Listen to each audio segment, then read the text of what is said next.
The deepest corners of the internet are not always where some of the darkest things happen.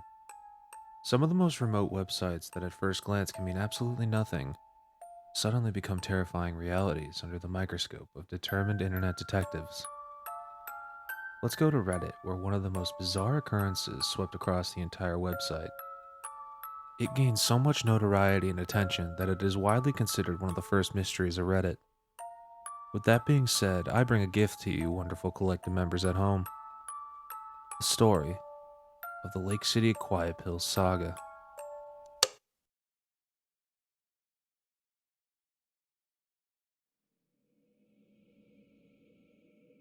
A Reddit post was made by user 26 mentioning another user and friend of his on the site, named Milo, who had happened to pass away recently. The end of Religion of Peace. He died today. I'm the person who provided Religion of Peace the space for that old guy's image host. Milo died today. He was 79 years old, and he died at his desk looking at your site. Milo was a mean old fucker, mean and ornery. He hooked me up with my first gig when I got out of the army. I didn't like finding him like that. Milo don't have any living relatives and no real friends, and other than his landlady and a few people where he worked, he didn't talk to anyone about much of anything. Me, he just tolerated. As I said, he was mean. I think he used it as a shield to keep people away from him. Milo thought God was some kind of con game thought up by some lazy sons of bitches who didn't want to work every day. So he's going into the fire on Monday without a service just like he wanted. I'm planning to dump his ashes in the woods in Pennsylvania near where he was born. Can't put them right there because there's a mall there now. I gave the girl next door his raggedy old cat most of his books. His computer and Tronic shit he tagged for the disabled vets and VVA. All the rest of his stuff is for the Salvation Army. All those years and everything he owned fits in the trunk of my car. I don't know what else to say. I'll miss him. Miserable old bastard. Not long after, user Marlon Bain posted an interesting discovery.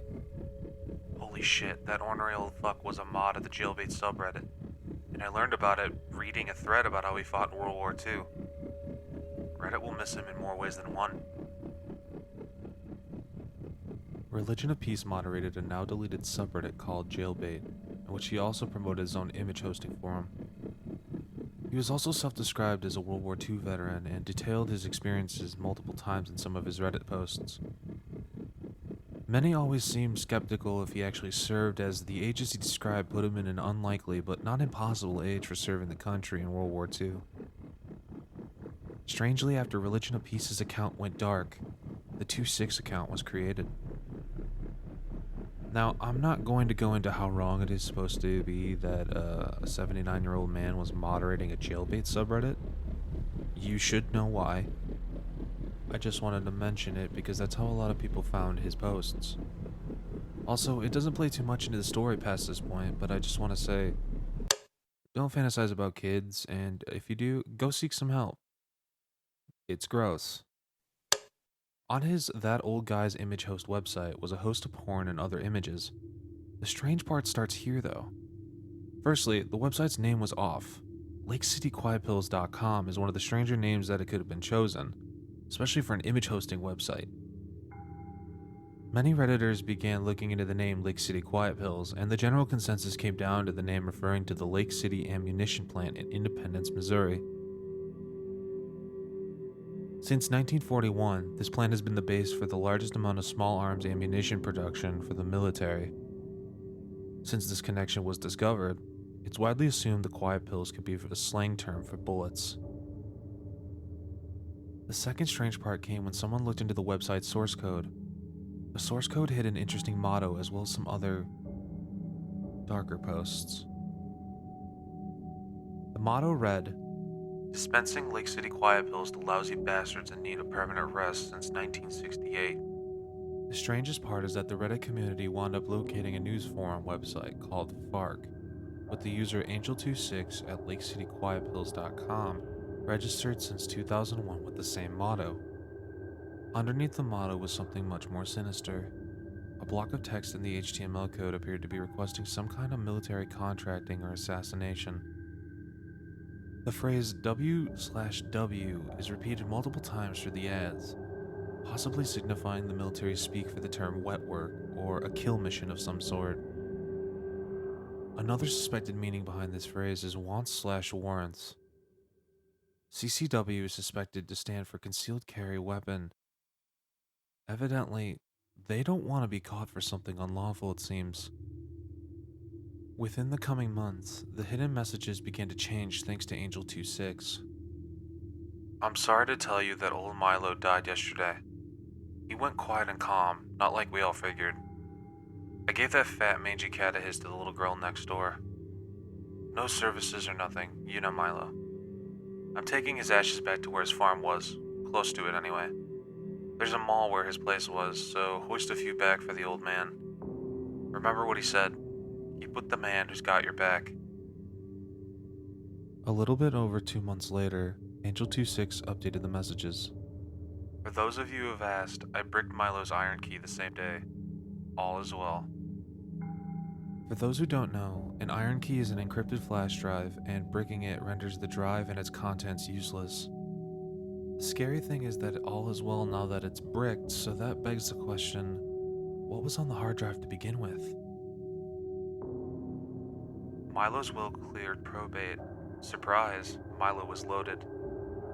Email Shade if we sent you out in 2005 to 2009.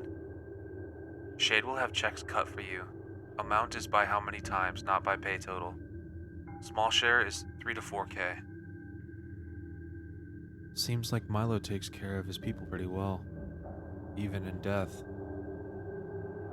On January 12th of 2010, Angel 26 would again update the site with quite possibly the most interesting look into what this website truly was. Happy New Year, everyone. We're having a birthday party for the old man on the 19th. Party starts at 1500 as the usual. Send your RSVP to Shade.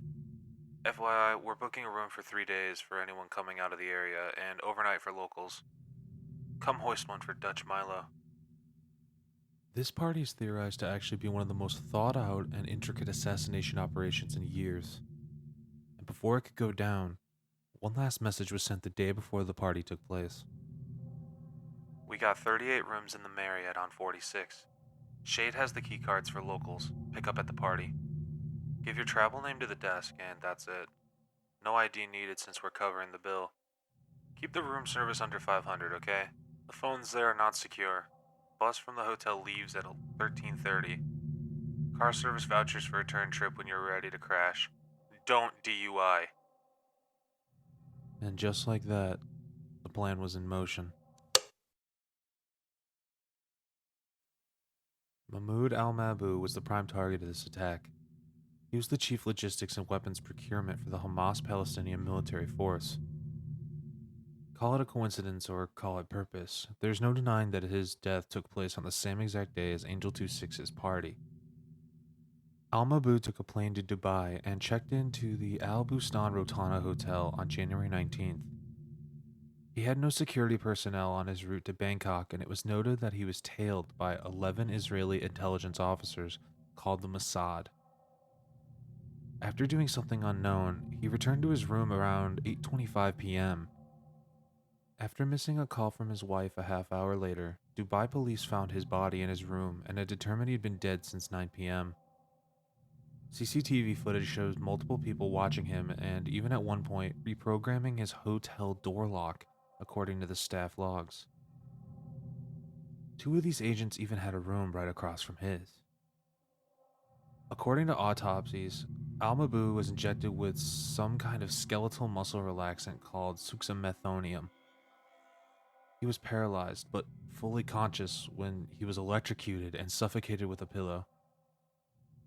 Something peculiar that was noted by the police was how the door was locked from the inside to his room, and his body showed signs of resisting an attack. Immediately after his death, CCTV captures all of the Mossad agents suddenly leaving the hotel. Police stated that they then left the country on separate flights using falsified passports from multiple countries. Strangely, it's noted that this wasn't their first time staying in this very hotel. It was shown through security footage that these individuals ran through a very similar routine as they did the day of the assassination, almost like it was a dry run of the plot.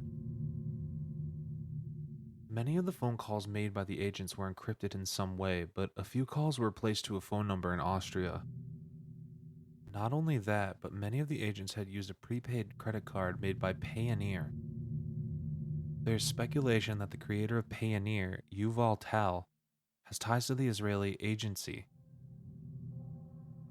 Strangely, not a single person out of the group has been convicted. They have all seemingly just vanished.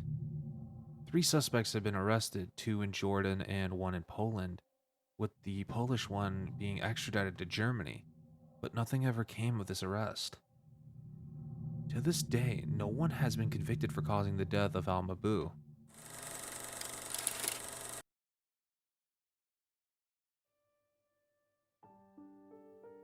Not long after is when this story actually starts to begin to come to a close. 2nd of February 2010. Party bills. Here's the final for the party. Hotel rooms 48,341. Limo 6,080. Bus 569. Bar bill 18,890. Food 8,030. Dancers 8,300. Miscellaneous tips 850. Miscellaneous expenses 2,840. Med supplies 180. Bet Tommy and Stu are okay too. Total $94,080. You all did Dutch Milo proud. Thanks. This was one of the final posts to the Lake City Quiet Pills website that Redditors could find. Shortly after the assassination, Redditors began piecing the links between the website and the killing itself. Clearly, it set off some kind of alarm since shortly after, the source code became encrypted with no solution found for most of the messages. Then suddenly, in 2014, the website shut down. So the question remains, was it real? Was this online web of theories and speculation even related to the real-life death of Al-Mabhouh? At first glance, it seems likely, but one big update to the story may have changed the perception of the story in a huge way. A YouTuber by the name of Barely Sociable, who made a great video detailing the incident, and I recommend checking it out, it's in the description, posted a follow-up to the video on their Twitter. Been holding my tongue for a while on this one, but Lake City Quiet Pills was a hoax made by a hardcore role player on Second Life. His name is Trent Katsu, and he had a server friend by the name of Tigro Spotty Stripes. There was no Merc board, and ROP and Milo were the same. The guy also went by like 49 different names. Trent the Thief, Flink, Angel26, JP4. The guy's a technical writer that works in New York. The pasteman from a while back was somewhat right. One final thing is that other users from the Drunken Step Twitter are involved in keeping the legend of the Mercs alive. They're just a bunch of old perverts who probably RP'd on Second Life. The owner of the DSF forum wouldn't talk to me when I reached out, so who knows what that group of perverts is up to. Oh yes, Trent Katsu is a furry role player too, so yeah. Not too far-fetched with this person to pretend something like a military vet. One final perverted detail is that Flink set up a Tor server right after the old guy's image host went down. Who knows what the old pervert was doing setting up a dark web server. Their Second Life server was called something like Blue Fur Industries. The other thing too is that this group used PGP to communicate. I think the dark web server and the whole subreddit for Lake City Quiet Pills was for swinger parties. I know this all sounds nuts, but I just couldn't be bothered to make another video on the topic. There's one thread where they talk about some guy bringing his girls to a nightclub likely near New Jersey and New York called Lollipop. There's a bunch of people in the group that actively troll anyone that calls Lake City Quiet Pills a hoax, so yeah, incoming for me. Keep in mind that the guy who was ROP pretended to be a military vet for respect on Reddit. That is the saddest and most disrespectful shit ever. Now, if what was found by Barely Sociable is true, this would have to be one of the longest and most elaborate hoaxes in the Reddit community. Not only that, but also one of the oddest. Also, I went on the DSF website to get a little more idea on what they could be hiding, And needless to say, I need to take a long, scalding hot shower after that mistake. No matter your opinion on the Lake City Quiet Pills mystery, hoax or not, it's definitely one of the most interesting occurrences to happen online.